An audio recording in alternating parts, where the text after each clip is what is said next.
Ова се најавите за денешните настани. Измените на Законот за урбанистичко планирање ќе овозможи уништување на природата, алармираат 35 граѓански организации. Одбележан светскиот ден на водните живеалишта. Улиците и патиштата чисти по снежните врнежи во Охридско. Наставници од основното училиште в Деберца и нивни колеги од Турција и Романија разменуваат искуства за работа со деца со лесна попреченост. Зголемен бројот на напади врз здравствените работници, докторите бараат поголема заштита. Дневникот вообичаено започнува по временската прогноза. Останете со нас.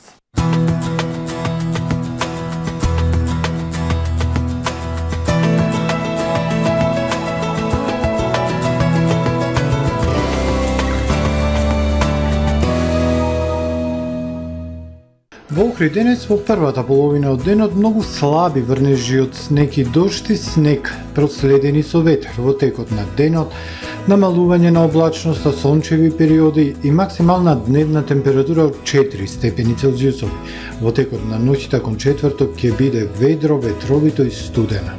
Во четврток во Европа на крајниот северозапад и север, како и во централните делови на континентот, нестабилно со врнежи од дожд, снег, проследени со ветер. Во останатите делови од Европа стабилно со сончеви периоди. Во централна, западна и југозападна невообичаено топло за овој период од годината. Во останатите делови од стариот континент температури под повеќегодишниот просек. На Балканскиот полуостров во четврток времето претежно сончево, ќе има локална облачност, ќе биде студена, максималните дневни температури од 2 до 10 степени. Во Македонија во четврток студено утро со утрински температури во опаѓани кои ќе донесат умерен мраз. Температури во интервал од -10 до +1 степен. Во текот на денот сончево време со локална облачност, ветровито и студено за овој период од февруари. Максималните дневни температури во Македонија од 1 до 9 степени над нулата. Во Охрид во четврток студено утро. Во текот на денот сончево со локална облачност, ветровито со североисточен ветер. Минималната -5, дневната 4. Во петок претежно сончево време, локална облачност и минимална температура од -7 степени, дневната 4. Во сабота умерено облачно време со сончеви периоди и температура до 6 степени, а во недела во Охрид претежно сончево со локална облачност, дневната температура до максимални 6.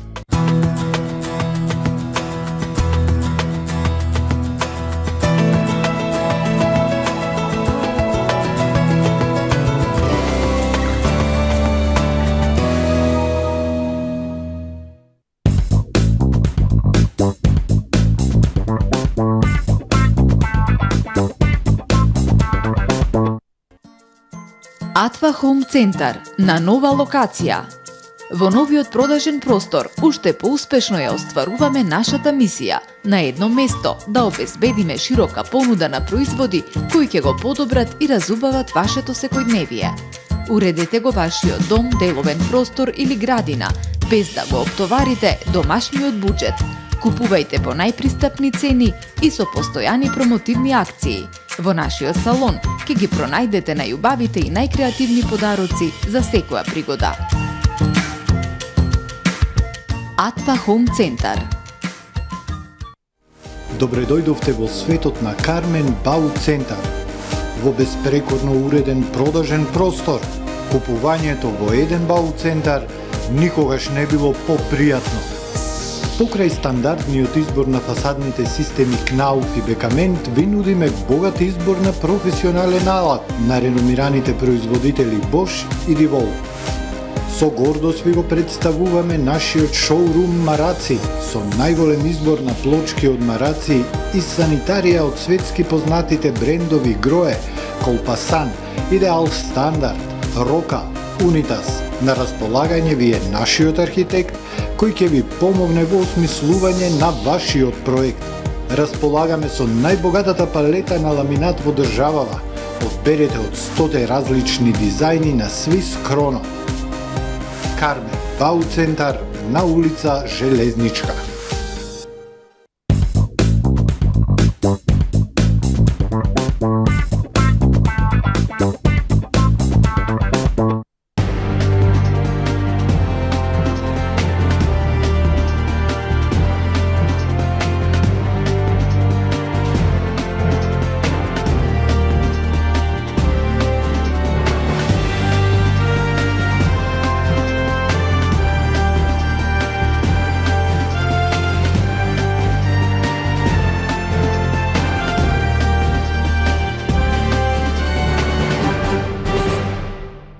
Добар ден, прво издание на Дневникот на ТВМ телевизија.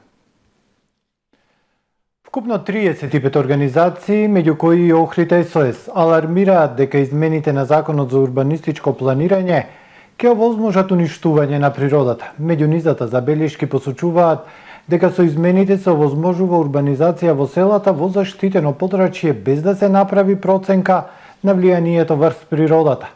Бараат јавна расправа која, иако е задолжителна, ресорното министерство не ја спровело, како и дополнително време за јавноста да достави коментари за законските измени. Министерството за транспорт и врски да организира јавна расправа за предлог законот со кој се изменува и дополнува постоечкиот закон за урбанистичко планирање и да се овозможат дополнителни 10 дена по расправата за доставување коментари од страна на јавноста.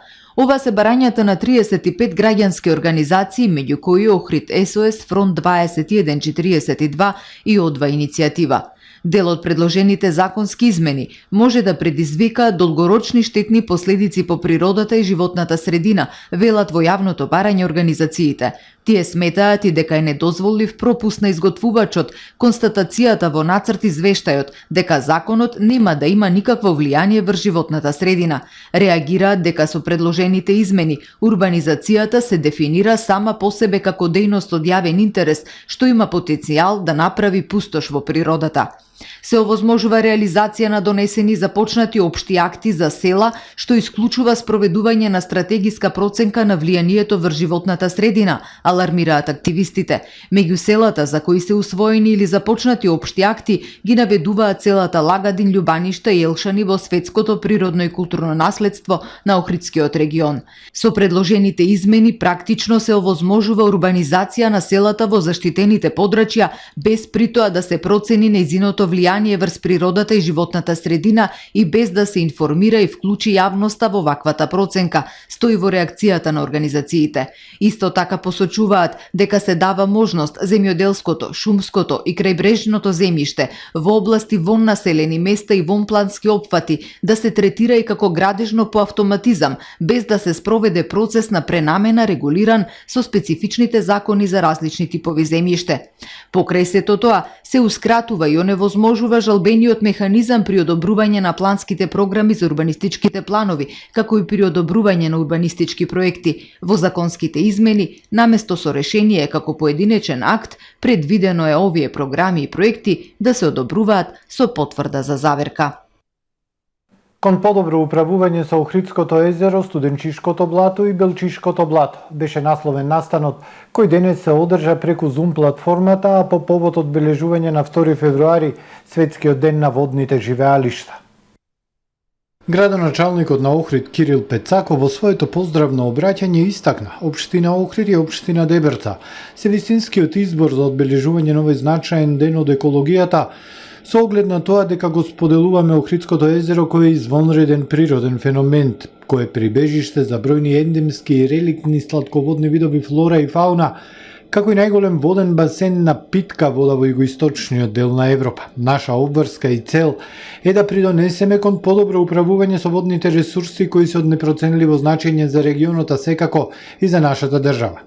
На настанот учествува и министерот за животна средина и просторно планирање Насер Нуредини, градоначалникот на општина Дебрца Зоран Ногачевски и представници од невладини и граѓански организации.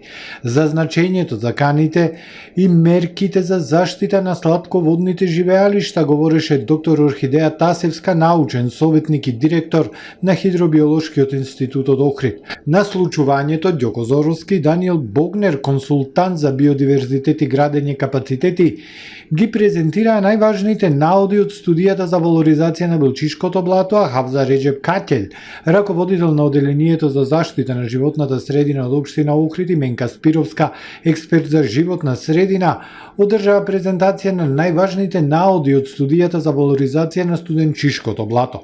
На настанот се проследи едукативно-документарниот филм Белчишко блато, синиот бисер од Дебрца. Нацрт законот за прогласување на Студенчишкото блато за парк на природата е во завршна фаза на изработка.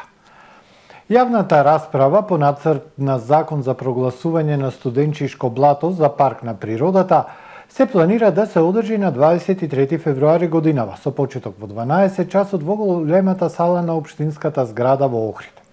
Додека трае постапката за прогласување на локалитетот Студенчишко блато за заштитено подрачје во категоријата парк на природата, на сила е решение за негова привремена заштита. Во меѓувреме, Студенчишкото блато е прогласено за водно живеалиште од меѓународна важност според Рамсарската конвенција. Патиштата се проводни по синоќешните снежни врнежи во Охридско. Службите на Охридски комуналеци Македонија пат ги исчистија локалните и на магистралните патни правци. Проводни се сите патни правци, а и во селата од општина Дебрца. Охриѓани имаат чисти улици и тротоари по синоќешните снежни врнежи. Охридски комуналец обезбеди чисти улици од снегот во централното градско подрачје при градските населби и по високите населени места според програмата за зимско одржување. Синоќа биле исчистени приодите и до институциите, училиштата и градинките. Утрово пак биле исчистени школските дворови. Директорот Сашо Најдевски е задоволен од справувањето со синоќешните снежни врнежи. Напоменува дека биле ангажирани 92 вработени од нивното комунално предпријатие, како и вработени од другите јавни предпријатија, а била користена механизација која им била на располагање. Со оглед на тоа што имаме застарена механизација, добро се снајдовме. Стариот дел од градот се ичисти безпрекорно. Се чистеше високите места како Велестов, Елшан и Рамни бараки. Тие, да речам, се како некои покритични точки, додека во централно градско подрачје беше посипувано само со сол и со ризла, немаше употреба на ножеви за чистење на снег. Во глобала поминавме добро. Проводни се локалните и магистралните патни правци во Охрид и Охридско. На сите патни правци без застој се одвива сообраќајот на моторни возила. Од Охридската работна единица на јавното предпријатие Македонија пат јавуваа дека ги исчистиле магистралните патни правци Охрид Кичево и Охрид Свети Наум од снежните врнежи. Синоќа, во текот на 10-часовно континуирано ангажирање на 4 возила, со кои располагаат, обезбедили непречено да се одвива сообраќајот. Нивните мобилни екипи користат возен парк кој не е подновен повеќе од 2 децении. Исто така на патните правци биле употребени абразивни материјали како ризла и сол. Од Центарот за управување со кризи информираат дека до нив нема дојави од граѓани кои реагираат на непроводни патишта или проблеми со напојување на електрична енергија. Проводни се сите патни правци и во селата од општина Дебрца. Воспоставена соработка помеѓу новоформираниот Национален парк Шарпланина и Националниот парк Галичица. Во просториите на јавната установа Национален парк Галичица беше одржана работна средба на која беа присутни директорот на јавната установа Национален парк Шарпланина Ибрахим Дехари со неговите соработници, а од страна на тимот при Националниот парк Галичица несебично биле споделени сите работни искуства, предизвици и начини на управување со заштитено подрачје категорија Национален парк. Во следниот период, напорите на Националниот парк Шарпланина ќе бидат насочени кон формирање стручен тим и служба кои ќе вршат заштита на природата и ќе управуваат со 4-тиот Национален парк во нашата земја. Наставници од Основното училиште Дебрца од село Белчишта и нивни колеги од Турција и Романија споделуваат искуства и се едуцираат за унапредување на методите и техниките за работа со деца со лесна попреченост и ученици од социјално ранливи семејства. Активностите и работилниците кои што ги опфаќаат и децата и наставниот кадар се во рамки на проектот Вклучиме од Еразмус Плюс програмата, финансиран од Европската комисија. Обуки на наставници за работа со ученици со лесна попреченост за целосна инклузија на тие деца и полесно совладување на наставниот материјал се спроведуваат деновиве во Охрид и Дебрца.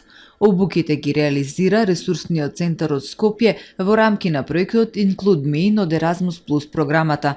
Носител на проектот е Основното училиште Дебрца, а партнери се училишта од Кападокија, Турција и од Романија. Фокусот на активностите е врз децата со лесна попреченост во развојот и деца од социјално ранливи семејства, да се овозможи нивна максимална вклученост во училишната средина, вели Далиборка Сајчевска-Симоновска, наставник по историја и граѓанско образование во Основно училиште Дебрца и главен координатор на проектот. Предизвиците со кои што се соочуваат наставниците секојдневно со работа со децата со лесна попреченост се огромни и се однесуваат на од повеќе аспекти. Например, се соочуваме со предизвик на тоа што некои родители одбиваат да прифатат дека нивните деца имаат некаква попреченост во развојот. Исто така немаме речиси никаква поддршка во смисла на помош на дидактички материјали и така натаму. Ние сепак, како наставници, особено во нашето училиште, сме во ОУ Дебрца, сме посетувале многу обуки на оваа тематика. Исто така, наставниот кадар ни е доста креативен. Ние употребуваме многу различни методи, техники со кои што им ја олеснуваме наставата на овие деца. Целта ни е да ја подигнеме инклузијата на едно повисоко ниво преку подобрување на условите за децата полесно да ги совладуваат наставните материјали и да стекнуваат вештини потребни и во училиштето и надвор од него во секојдневниот живот, вели Сајчевска-Симоновска. Во проектот предвидени се низа активности и работилници преку кои децата со лесна попреченост стекнуваат вештини за користење дигитални алатки и апликации. За таа цел во рамки на проектот Основното училиште во Белчишта набави таблети за своите ученици. Имавме и спортски игри кои што беа наменети за подобрување на психомоторните способности на овие деца, подобрување на фокусот и секако подобрување на нивната моторика и концентрација во наставата. Покрај ова ние имаме предвидено и работилници за животни вештини кои што ќе им го олеснат нивниот живот не само во училиштето, во рамките на училиштето, туку и понатака. Зато ќе кажам дека овој проект покрај другото има и многу благородна и голема цел и голема порака со која што шириме љубов и разбирање и поддршка за овие лица. Инклузивната клима во Основно училиште Дебрца ја надополнува и еден образовен асистент кој работи со децата со атипичен развој. Инаку проектот Include Me In е единствен од овој тип финансиран од Европската комисија во нашата земја. Ова е четврт проект од Erasmus Plus програмата кој се спроведува во Основното училиште Дебрца. Првиот проект беше Play to Adapt во 2018-тата за инклузија на маргинализирани групи на ученици, потоа следуваа кодирање и роботика и проектот Амбасадори на културата. Општините Охрид, Струга и Дебрца се вклучија во националната кампања Ги запознаваме ретките болести. Во месец февруари, општинските згради и други локалитети во градовите ќе бидат осветлени во боите на ретките болести. Во боите на ретките синоќа светна општинските згради во Охрид, Струга и Дебрца, Самуиловата тврдина, кејот на Црниот Дрим. Со тоа, општините се приклучуваат кон глобалниот повик на Euroreads за осветлување на локални и национални згради и споменици како синџир на глобална солидарност. Секој може да учествува во глобалниот синџир на светла и да ги сподели боите на ретките болести. На Светскиот ден на ретките болести 28 февруари во 19 часот по локално време, секој граѓанин може да го декорира својот дом со боите на ретките болести. Зголемен бројот на напади врз вработени во здравството. Пандемијата предизвика голем наплив на пациенти во болниците, а тоа и нетрпение и нервоза кај пациентите. Белите мантили сметаат дека треба построги казни за поголема заштита на медицинската фела. Во пандемијата зголемен бројот на напади врз лекари и медицински персонал, големите гужви низ болничките ходници, причина за нервоза кај се поголем број на пациенти, се случуваат вербални напади и навреди, кои поретко се пријавуваат, но особено загрижуваат физичките напади. Последниот инцидент во Охрид се случи пред 10 денови, кога нервозен пациент поради тоа што долго чекал за преглед, ја давеше докторката на инфективното оделение. Од менеджментот велат, лекарите се истоштени, макотрпно се борат со пандемијата, немаат слободен ден ниту одмор, пациентите мора да имаат поголемо разбирање и трпение. Охридска болница некако нон-стоп има напади и од пациенти, посебно во летниот период кога има наплив на туристи, ова лето што не имавме, значи нападни и напад на чувар со нож и кршење на инвентар и напади према лекари, према сестри, вербални напади. Меѓутоа ова со нападот на докторката на инфективно стварно ја прели чашата и мислам дека веќе треба нешто државата да преземи со закони, со не знам со што, за да се заштити тој медицински персонал, бидејќи стварно вие да нападнете 62 годишна докторка кој што цела 2 години дали е дома, отиде на 10 дена, стварно не е во ред. Лекарите дневно прегледуваат и по стотина пациенти. Очекувано е да има гужви во ходниците. Потребно е трпение и толеранција од страна на пациентите. Белите мантили сметаат дека треба построги казни за поголема заштита на медицинската фела.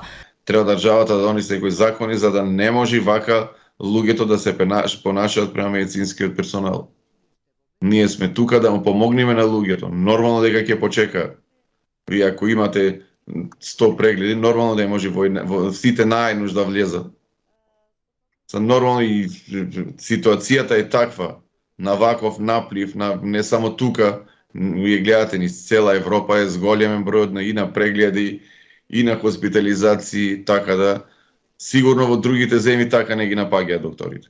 Докторите, медицинските сестри и останатите вработени во здравството при извршување на своите работни задачи се недоволно заштитени и често се изложени на животозагрозувачки инциденти. Владата донесе заклучок за начинот на изработување и доставување на решение за изолација за лица кои се позитивни на COVID-19 или се контакти на позитивни лица.